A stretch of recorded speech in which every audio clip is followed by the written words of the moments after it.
Good morning, good afternoon, good evening, wherever you're watching this, whenever you're watching this. This is Mr. Big Gamer with a quick game visit. This is a game that's called Starship Simulator. I've had it for quite some time and was unaware there was an actual update that was just done about a month ago.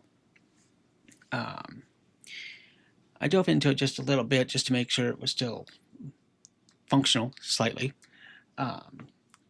Apparently the developer is still working on it. You can kind of see what particular sci-fi series they get their inspiration from when you play it. Again, we'll kind of go into the game here. It runs fairly smooth. We'll just do a quick one here. I just kind of bump into this startup sequence tutorial. Hope everyone's doing well.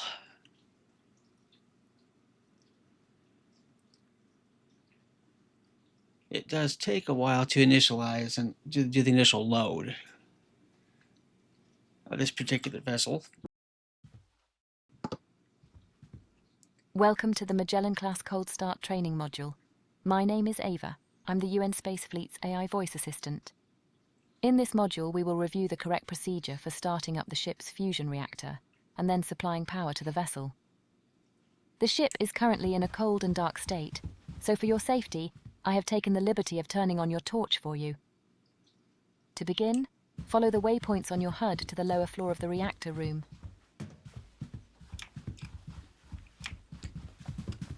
So a lot of the standard key bindings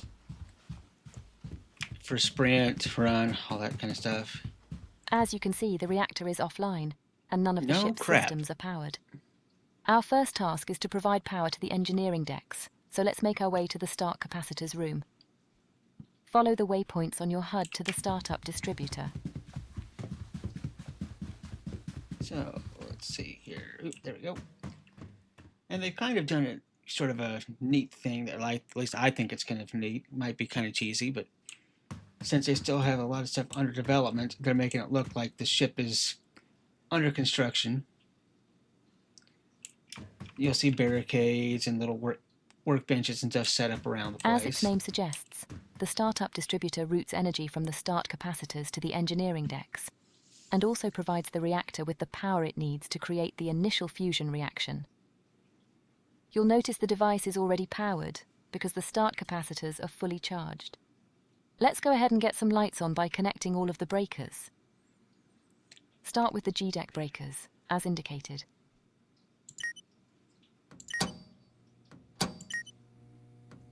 And now the F-deck breakers. All right.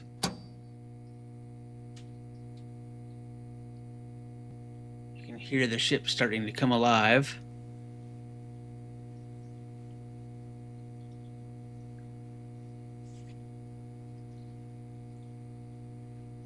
And finally, the reactor supply itself. I was going too quick for it. Excellent. Now we can see what we're doing. You can go ahead and turn off your torch by pressing T. The reactor controls should now be online, so let's walk back to the reactor room and take a look.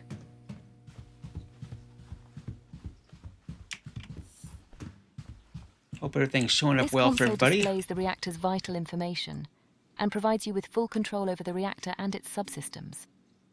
On the left-hand side, we have the coolant section, which shows the liquid helium coolant flow and the condition of the magnetic field coils. On the right-hand side, we have the electrical section, which shows the reactor's main electrical bus, along with its input and output feeds. In the center, we have the reactor's main display, where we can control the fusion reaction itself.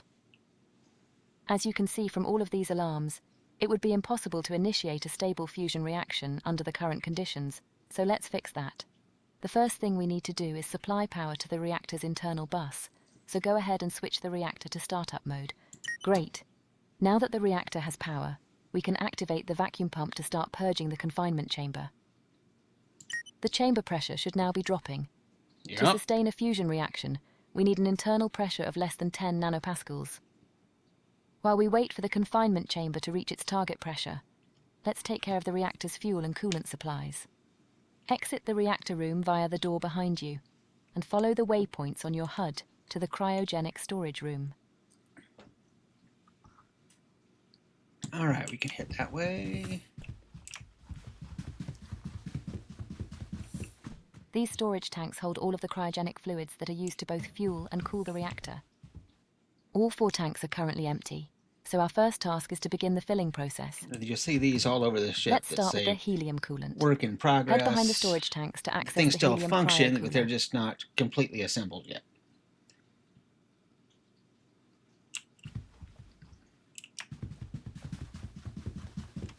The cryocoolers use a process called magnetic refrigeration to convert gas into a cryogenic fluid before pumping it into the connected storage tank.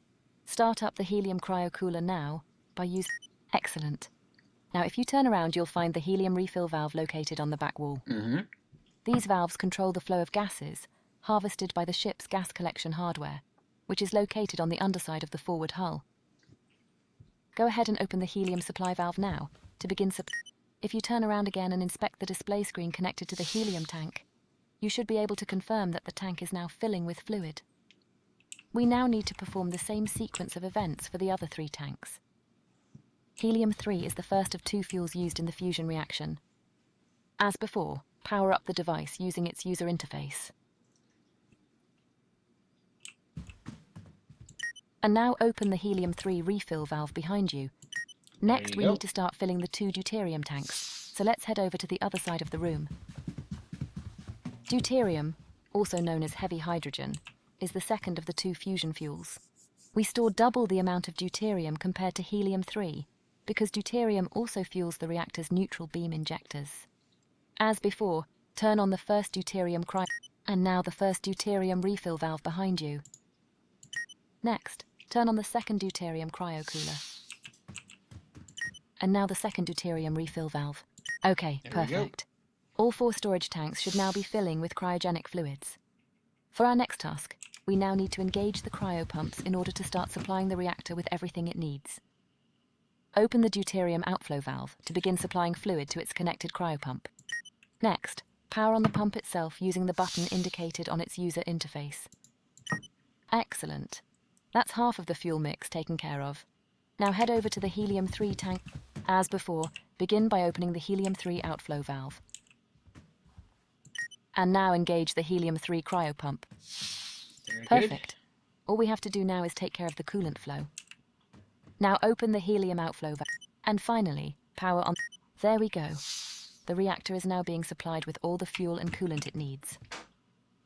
Follow the waypoints back to the reactor room, where we have just a few more valves to open.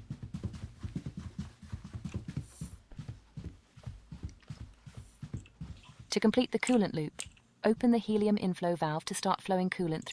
Now make your way around to the opposite side of the reactor. First, open the deuterium inflow valve. And now open the helium-3 inflow valve. Okay, great. Let's head over to the reactor controls and take a look at the coolant display. All right. As you can see, we now have coolant flowing into the reactor. Yep.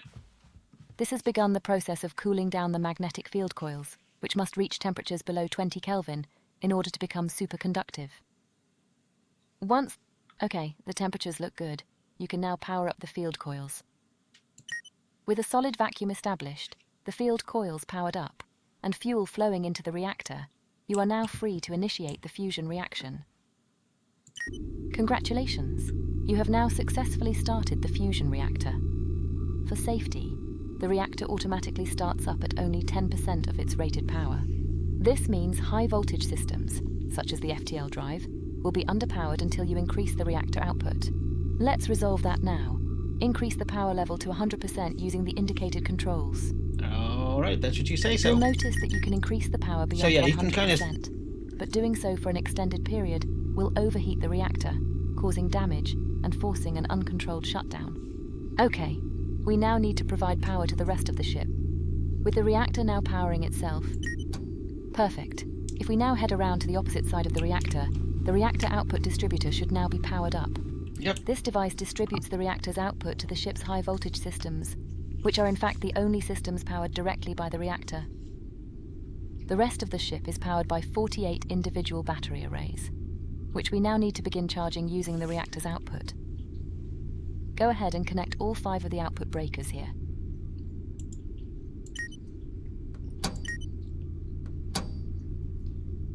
Okay, so that's loading up on my screens. Excellent. If you turn to your left, you'll see the 5 high-voltage distributors are now coming online. Head over to the main battery distributor. This device takes the high-voltage reactor feed and distributes it to each of the 8 battery rooms on F deck. Go ahead and connect all 8 output breakers. Alright, so yeah, you can kind of see, I mean, they've changed it enough where they can't get in trouble, but you can kind of see what particular series of TV shows and films have got their Perfect. inspiration from. The battery arrays should now be charging, but we should perform a visual inspection to make sure. Follow the waypoints on your HUD to port battery room 1.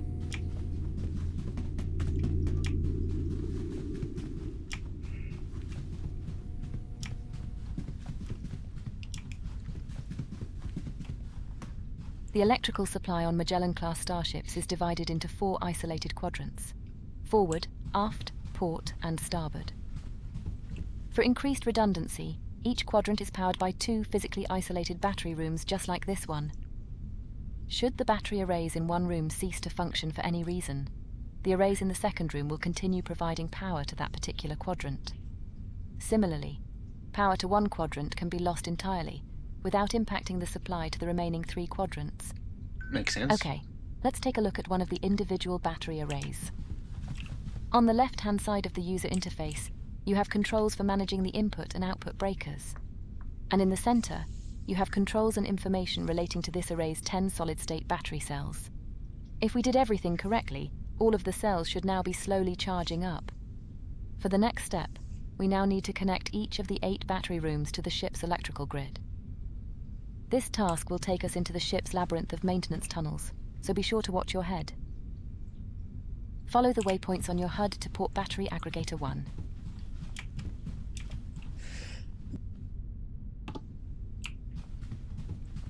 Each battery room has a corresponding battery aggregator, just like this one. These devices perform load balancing and also combine each room's 6 individual battery arrays into a single high-voltage feed. Go ahead and connect the output breaker now. Okay, 1 down and 7 more to go. Lovely. Next, head over to port battery aggregator 2.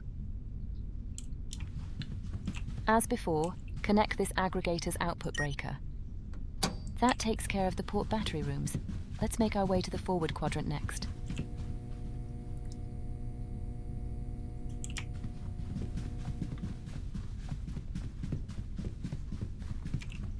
Go ahead and connect the output breaker.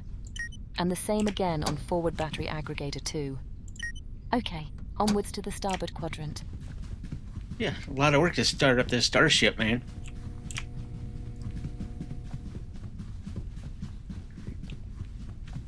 Same again. And the second starboard aggregator. Almost done. Just the aft quadrant to go.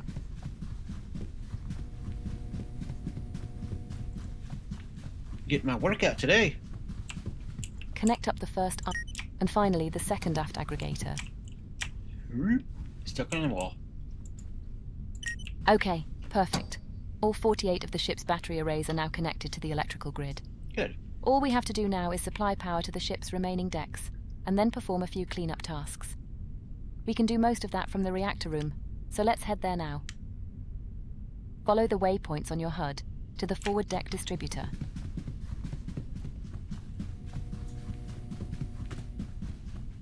Watch your head. Going down.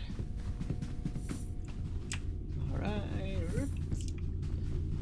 Each deck in a given quadrant is fed by a deck distributor, which takes the total electrical load of that quadrant, and then load balances it between the 2 connected battery aggregators. Go ahead and connect the output breakers for all 7 decks in this quadrant.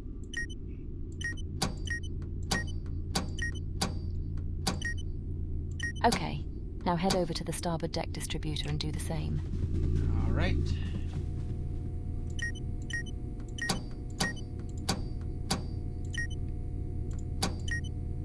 And now the aft deck distributor.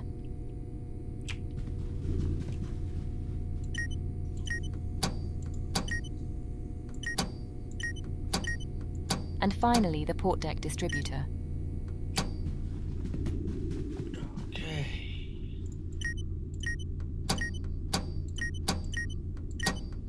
All connected. Perfect. All quadrants on every deck now have power available from the ship's main battery arrays. You'll notice, however, that the ship is still under emergency lighting conditions, because F and G decks are still using the start capacitor's supply. To resolve this, we simply have to switch the 4 quadrant distributors on F and G decks over to the main battery feed. Head over to the G deck forward quadrant distributor.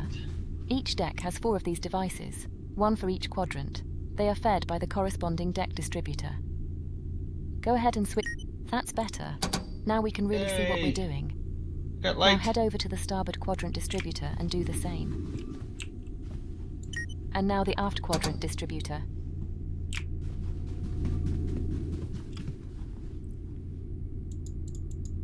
And finally, the port quadrant distributor. Sure thing. That's G deck taken care of. Let's do the same for F deck. Head upstairs to the F deck forward quadrant distributor. Alrighty. As before, switch, and now the same on the starboard quadrant distributor. And we can start that up there. And again on the aft quadrant distributor. Alright. And we'll go over here to start that one And up. finally, the port quadrant distributor. Ava, you're starting to really get on my nerves. Well done. That's the main objectives of the cold start procedure complete. But we have one final bonus task to perform. Okay. Follow the waypoints on your HUD up to the bridge, and we'll make the ship flight ready.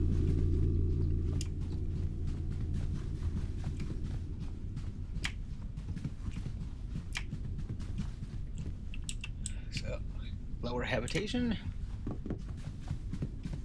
Upper habitation. Science labs.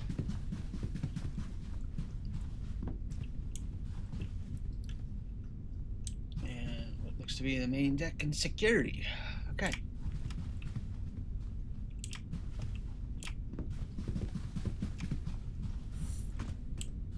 Some kind of lounge area, it looks like. Nice pool table.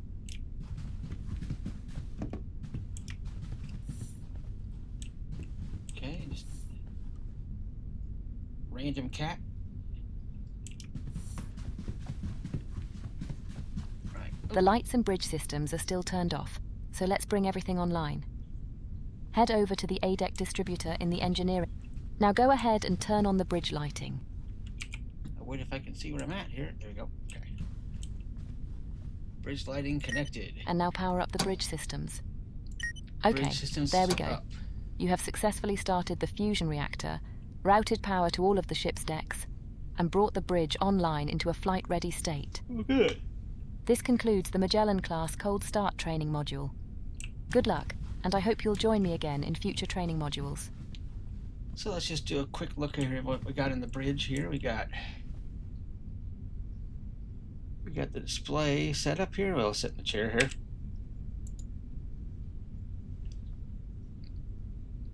So we can turn the display off. Display sensors. Display engineering. Yellow alert. Red alert. Emergency lighting.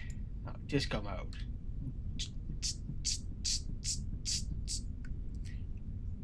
Or alien virus. Huh. Yeah, green for an alien virus. I wonder where they got that from. Alright.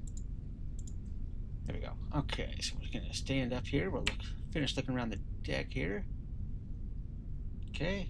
Obviously, there's some clipping issues with uniform there, because I doubt I'm walking around topless on the bridge. And why am I wearing shorts? But that's okay.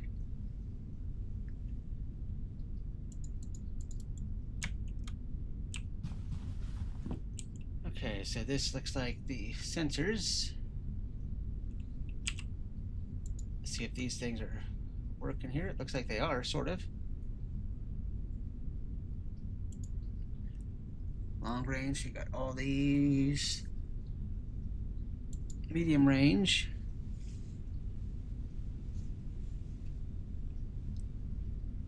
Or short range.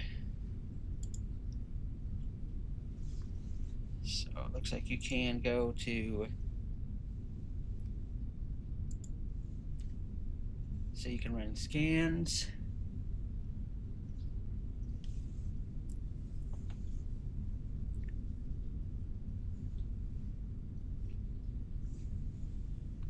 Which I just ran a scan of the entire solar system.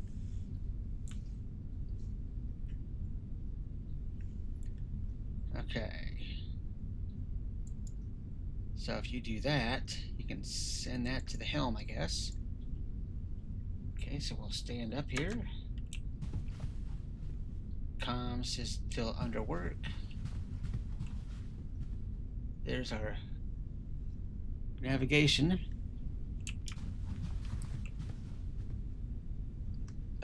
Defense station. Tactical station. Okay, so it's kind of all there is up here. I think you got an armory, which they're still working on. You got a captain's office right behind the bridge. XO, or the conference room. Okay, well, we're gonna call it a day there. I might do the other tutorial in a separate video, and yeah, like I said, it is what it is. It's pre-alpha, according to the stuff I can find on it. Developers can be doing things in smaller chunks now, so it doesn't go so long between updates. However, they are looking at it more, for right now anyway, as being more of a single player with sort of NPCs you can issue orders to. And it doesn't really specify how big of an area you'll be able to explore or what you're going to really have in it. I think, in my opinion, I think this would be a strong candidate for a multiplayer type game where you get a crew together and you run the starship, possibly even where there's other people playing as well, and you either do tasks together or against each other, but I don't know if they're going to be doing that or not. It looks like right now it's going to be strictly single player with NPCs, but we'll see. It's still technically in pre-alpha, but I think there could actually be some merit here if the developer keeps putting some time into it. And graphically, it does not look bad at all. And I know there's not a lot to it, but right now my system doesn't appear to be bogged down at all with it, so I think that's all we're going to look at today on this. I might come back and do the second tutorial in another video, I don't know. Kind of look to see if there's any more updates coming before I do that, and I will see everyone next time. Again, if you like this video or want to see the second tutorial, please let me know in the comments.